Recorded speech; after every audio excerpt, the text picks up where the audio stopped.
Hi people, Kent here. Got a coffee and koi.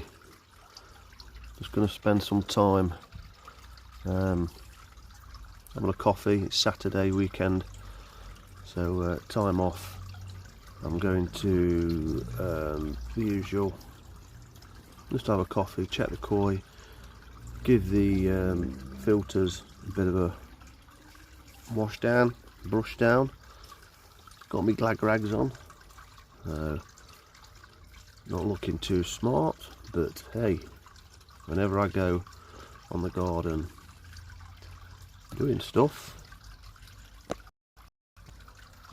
every time I go on the garden doing stuff, I get absolutely wet and soaked and muddy and dirty, as you do.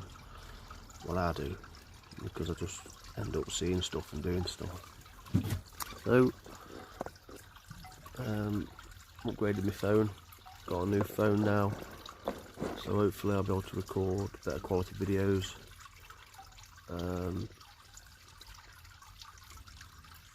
Yeah, and just have a bit of a mess about and a bit more of a diary type feel sometimes. The waters, my filters have gone off at the moment. I say my filter, my shower run. My shower's gone off, and that is because it's, I'll say it a lot of times, but I have a feeder, auto feeder set up here, and in summer, and it kicks on and off, so me bubblers, me air and me shower goes off when feeding time comes. I have 3 or 4, I think, 4 settings where me auto feeder comes on and everything goes off, apart from the main filter which stops on. So what I'm going to do, I've got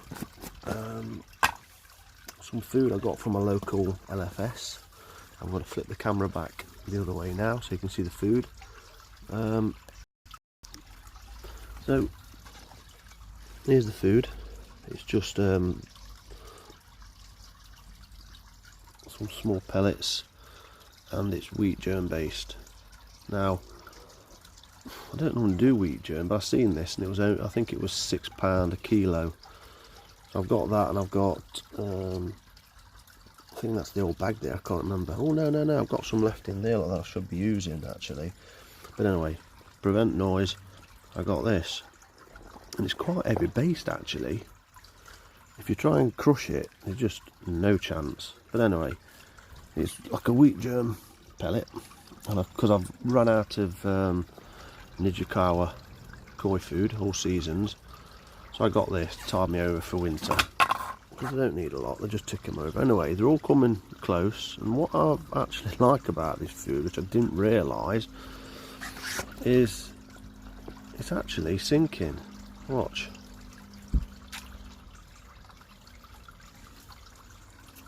So you get a bit of, see it go.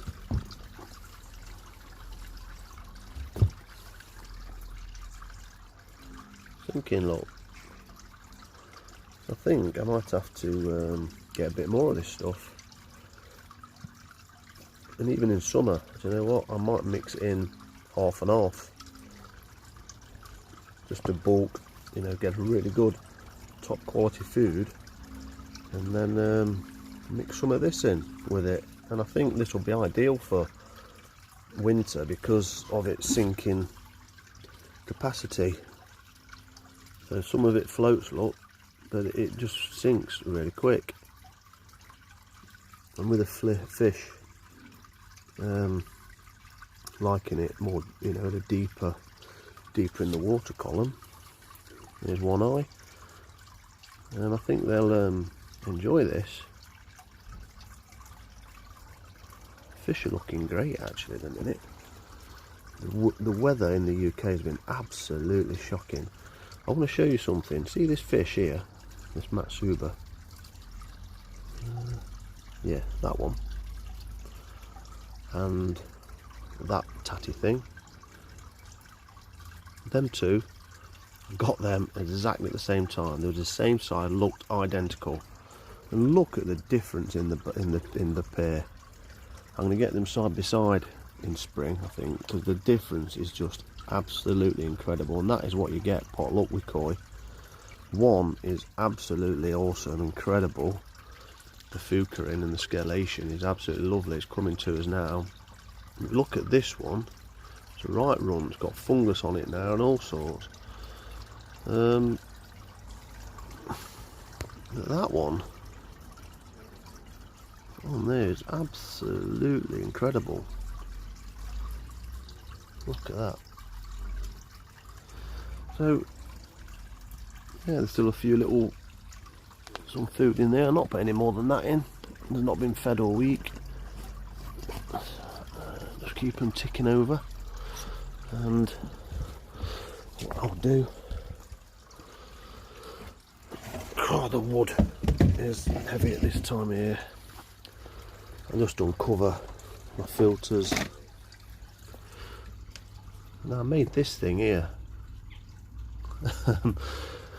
I had a little dabble a couple of weeks ago, and I've actually teed my overflow into here now, and then got this air stone that goes down into a tube into the bottom with my vortex, and it bubbles up here, and I thought it would create protein, organic matter, foam and stuff, and if it does, it then goes in here, and then it underneath there, which you can't see, is my overflow. So I put this bend on because I can take that off, and it just runs out into there if it was producing foam, but it's not produced any. I don't think it's going to anyway, because the pond is absolutely crystal clear. Look, absolutely crystal clear from top to bottom, 4 foot deep. So relatively clear actually.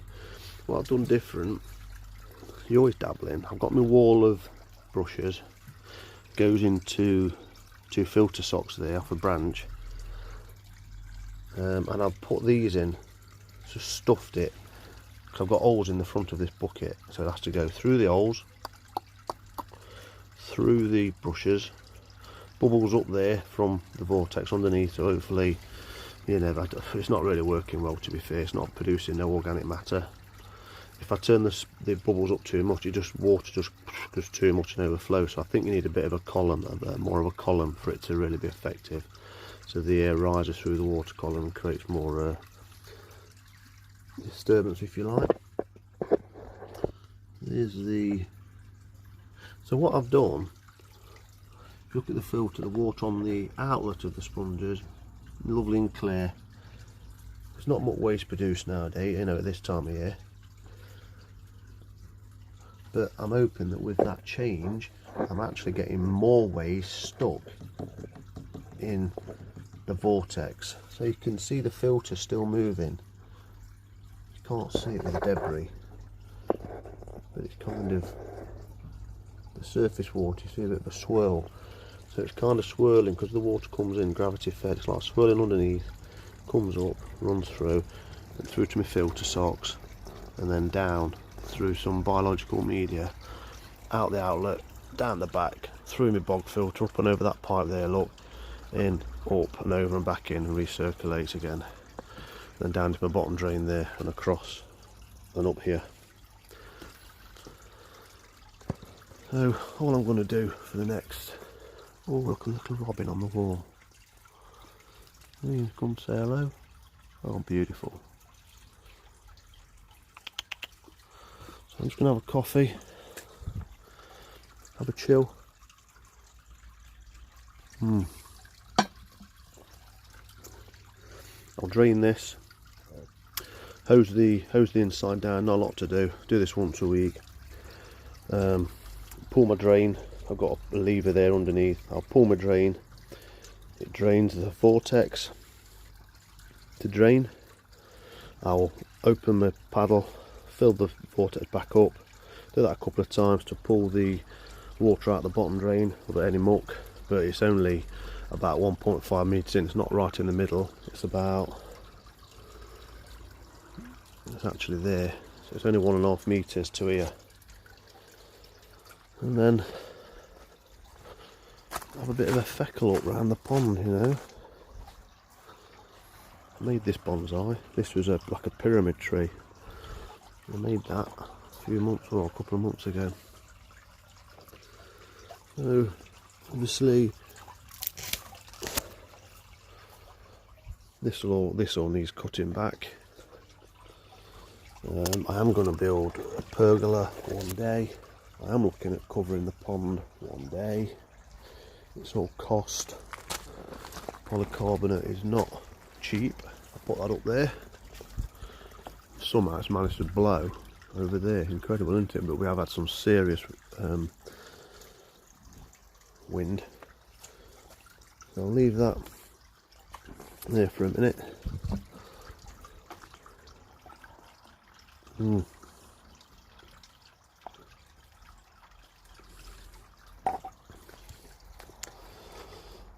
have a quick run down garden. I've just caught bonfire night right, because this was a pile of rubbish. I do get quite a lot of waste with this garden. Trim the trees back. Here's my little wildlife pond that I made. It was like a stony gravel one, but I dug it a little bit deeper. It's about 1.5 foot deep there now, and there's a couple of goldfish in there doing okay. All needs a bit of a trim back. There's a massive mound of rubbish there.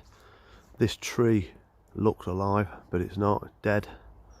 It's like a Christmas tree type thing, but it died a few years ago. I've left it up, and I've just got this ivy. It's just absolutely gone crackers. I don't know where it's come from. It's just appeared. You can see it. I don't mind that. It's quite nice and nice to look at actually, and it's for the wildlife. Going to Centre Park this weekend, so it'll get me all into this stuff. I might do this. I might do, now I've opened up a bit, do a bit of a bird sanctuary bit. Cut all this back, get back on it again. Burnt a load of rubbish. Took the old chicken run down. This here, as you can see, was a chicken run. But I had a lovely bonfire. Got a shed. I had a problem with bloody rats, so now it's all cleared out. I've aired it all out now. Got a couple of pieces of polycarb, so I might use that for the pond if I can get some more polycarb. I've got to get down the back. This is all overgrown, but I managed to get down there and give it a good beating and beat all the nettles down. Give me polycarb on my greenhouse a good clean. So I've got a fire space now again, so I can periodically get in the garden and burn some of this rubbish. So let's go into my oh bugger, main greenhouse and see what's happening, if anything. Hopefully I'm not going to come into any disasters. Have a look. There's my drain, so I'm going to purge that in a minute. I've not been in here for a few days, so I'm hoping there's no disasters in here. So let's have a look. What's the temperature of my grow at the minute? 12.1. What? That's not good. I don't think that's kicked in. If that's 12.1, that's not good at all. So I've not been in for a few days, I must admit, so that's a bit of a, that's not good. I reckon what's happened is, when I've cleaned the filter out last week, when I've turned the pump back on, it's not kicked that flow switch back in. So the heater in the red light's not come on. Bugger. So this is why you should check every day. I'm hoping that the koi have not suffered at all. So I'm going to take, oh, the water does feel cold. Bloody hell. So that's basically told me that at the minute the ambient temperature of this Insdale grow would be 12.1. So let me just turn the air off.